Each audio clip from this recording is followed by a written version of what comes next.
महाविकास आघाडीमधून कोल्हापूर लोकसभा मतदारसंघातून शाहू महाराज यांचे नाव निश्चित झाले असून त्या जागेच्या बदल्यात काँग्रेसने ठाकरे शिवसेनेला सांगलीची जागा देण्यावर एकमत झाले असल्याचे विश्वसनीय सूत्रांकडून खात्रीशीर माहिती मिळाली आहे.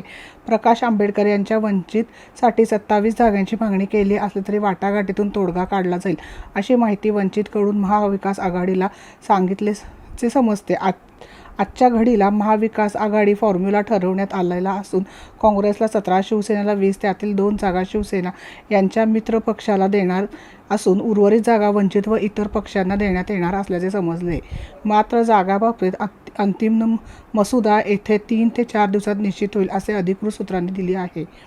तर भाजप यांना या यादीबाबत राज्यस्तरीय निवड समिती तयार करायचे आली असून त्या समितीमार्फत भाजप उमेदवारांची नावे यादीत दिल्लीला पाठवल्यानंतर त्याबाबत तेथूनच उमेदवारी घोषणा दिल्लीतूनच होणार आहे.